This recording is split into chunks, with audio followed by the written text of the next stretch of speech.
Hello everyone, welcome to my channel. आज के इस वीडियो में हम लोग 12th का एक नया चैप्टर शुरू करेंगे, sexual reproduction in flowering plant. अगर हम लोग इस चैप्टर के नाम पर गौर करें तो यहाँ पे दो वर्ड, एक सेक्सुअल रिप्रोडक्शन और दूसरा फ्लावरिंग प्लांट्स। अगर हम लोग फ्लावरिंग प्लांट्स की बात करें, फ्लावरिंग प्लांट्स, तो फ्लावरिंग प्लांट्स को एक और नाम से जाना जाता है एंजियोस्पर्म। इसे एंजियोस्पर्म भी कहा जाता है, एंजियोस्पर्म।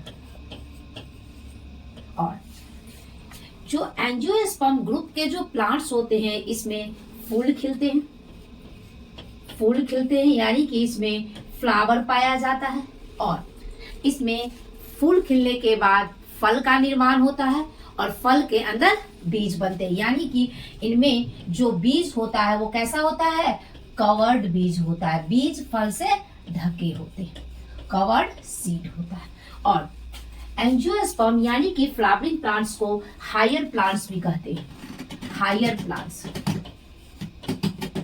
Higher plants. हमारी पृथ्वी पे अधिकांश जो पौधा है वो किस ग्रुप के हैं, एंजियोस्पर्म यानी कि फ्लावरिंग प्लांट्स ग्रुप के हैं। तो और दूसरा जो वर्ड निकल के आता है वो है sexual reproduction, sexual reproduction, sexual reproduction. तो अगर हम लोग सेक्सुअल रिप्रोडक्शन की बात करें तो पहला रिप्रोडक्शन दो टाइप के होते हैं, एक एसेक्सुअल रिप्रोडक्शन और दूसरा सेक्सुअल रिप्रोडक्शन। सेक्सुअल रिप्रोडक्शन के प्रोसेस में ये प्रोजेनी यानी कि संतान को जन्म देने के लिए कितने पेरेंट्स चाहिए, दो पेरेंट्स चाहिए। कितने पेरेंट्स चाहिए, टू पेरेंट्स चाहिए, टू पेरेंट्स, एक मेल और फीमेल। तो जब दो पेरेंट्स अपोजिट सेक्स वाले रिप्रोडक्शन के प्रोसेस में भाग लेते तो उसे क्या कहते हैं, सेक्सुअल रिप्रोडक्शन। और सेक्सुअल रिप्रोडक्शन यहाँ हम लोग इस चैप्टर में प्लांट में सेक्सुअल रिप्रोडक्शन किस चीज में बात करेंगे, फ्लावर में, यानी कि फ्लावर ही वो जगह है, flowers are the site of sexual reproduction. इस एंजियोस्पर्म ग्रुप के जो प्लांट है इसमें हम लोग सेक्सुअल रिप्रोडक्शन किस चीज में, उसके फूल में सेक्सुअल रिप्रोडक्शन की बात करेंगे। तो सेक्सुअल रिप्रोडक्शन की अगर बात करें तो क्या है, flowers are the site of sexual reproduction. फूल में किस प्रकार का रिप्रोडक्शन होता है, सेक्सुअल रिप्रोडक्शन, सेक्सुअल रिप्रोडक्शन। और एंजियोस्पर्म यानी कि फ्लावरिंग प्लांट्स के ग्रुप में जब सेक्सुअल रिप्रोडक्शन का प्रोसेस होता है तो इसका अंतिम उत्पाद हमें क्या मिलता है, फल और फल के अंदर बीज। तो and product of sexual reproduction is and products of sexual reproduction. जब सेक्सुअल रिप्रोडक्शन का प्रोसेस होता है तो उसके अंत में क्या बनते हैं, किस चीज का निर्माण होता है, fruits and seeds, fruits and seeds. ठीक है, तो ये है हम लोग किसमें सेक्सुअल रिप्रोडक्शन में, फ्लावरिंग प्लांट जिसे एंजियोस्पर्म भी कहते हैं, इनमें किस प्रकार का रिप्रोडक्शन होगा, सेक्सुअल रिप्रोडक्शन। और सेक्सुअल रिप्रोडक्शन किस पार्ट में होंगे, उस पौधे के फ्लावर में होगा। और सेक्सुअल रिप्रोडक्शन के अंत में किस चीज का निर्माण होता है, फल का, और फल के अंदर बीज होते हैं, यानी कि इसके बीज कैसे होते हैं, कवर्ड होते हैं, ढके होते हैं। अगर हम लोग सेक्सुअल रिप्रोडक्शन की बात करें तो सेक्सुअल रिप्रोडक्शन में मुख्य रूप से तीन इवेंट्स होते हैं, एक प्री फर्टिलाइजेशन इवेंट, दूसरा फर्टिलाइजेशन और तीसरा पोस्ट फर्टिलाइजेशन इवेंट। इस चैप्टर में हम लोग एक एक करके सारे इवेंट्स को डिस्कस करेंगे। तो सेक्सुअल रिप्रोडक्शन में मुख्य रूप से तीन इवेंट्स होते हैं,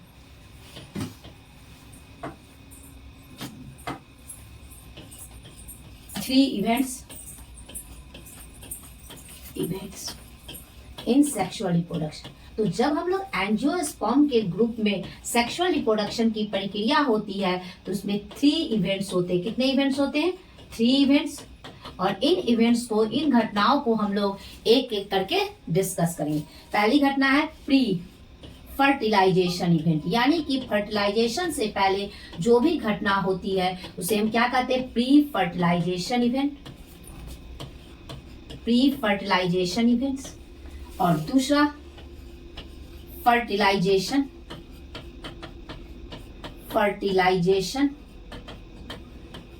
और थर्ड वन है पोस्ट फर्टिलाइजेशन के बाद की घटनाएं, post fertilisation events, post fertilisation events. लेकिन हम लोग सेक्सुअल रिप्रोडक्शन की बात किसमें कर रहे हैं, ये हम लोग प्लांट में कर रहे हैं, यानी कि फ्लावरिंग प्लांट्स में कर रहे हैं। तो जो फ्लावरिंग प्लांट्स होते हैं यानी कि एंजियोस्पर्म ग्रुप के जो पौधे होते हैं उनमें जब सेक्सुअल रिप्रोडक्शन होता है तो सेक्सुअल रिप्रोडक्शन में जो फर्टिलाइजेशन होता है वो डबल फर्टिलाइजेशन होता है, यानी कि डबल फर्टिलाइजेशन एक यूनिक कैरेक्टर है एंजियोस्पर्म का। तो डबल फर्टिलाइजेशन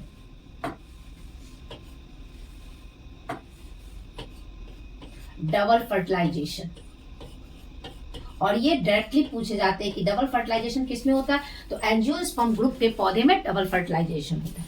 तो डबल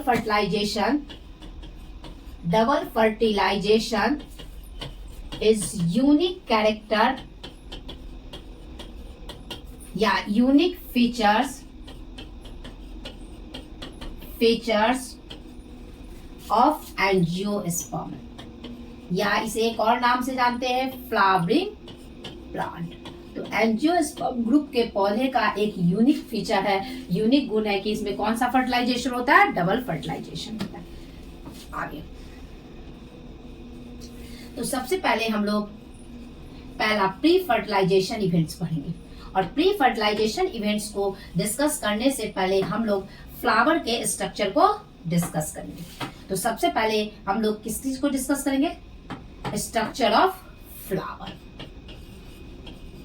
फूल की संरचना, स्ट्रक्चर ऑफ फ्लावर। तो सबसे पहले हम लोग इस फ्लावर के स्ट्रक्चर को डिस्कस करेंगे। अगर हम फ्लावर को देखें तो सबसे पहले फ्लावर में क्या होता है, सबसे फ्लावर में इसका स्टॉक डंडी, जिसे हम स्टॉक, जिस भाग से ये फूल किसी भी स्टेम तना से लगा होता है यानी जुड़ा होता है, तो इसे हम पेडिशियल कहते हैं।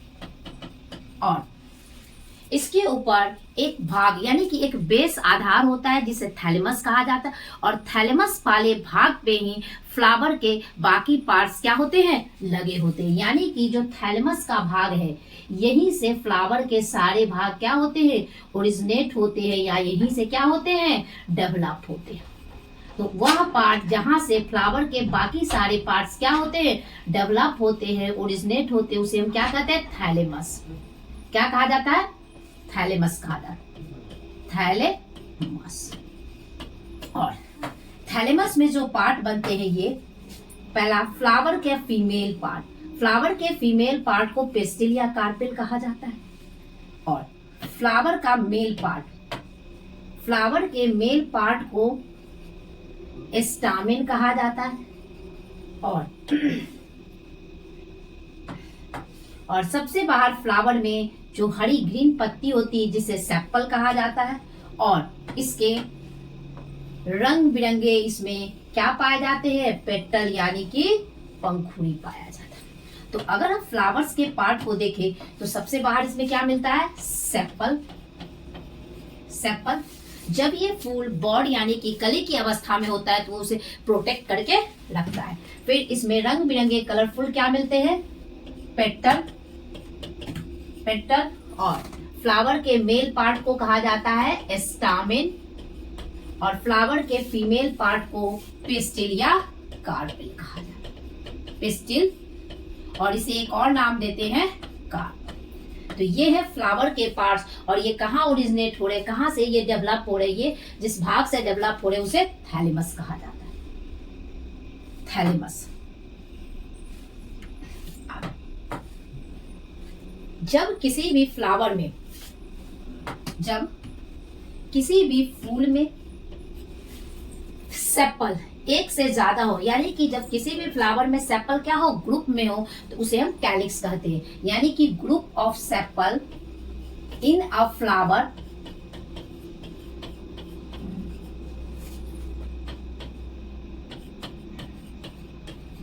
Known as calyx.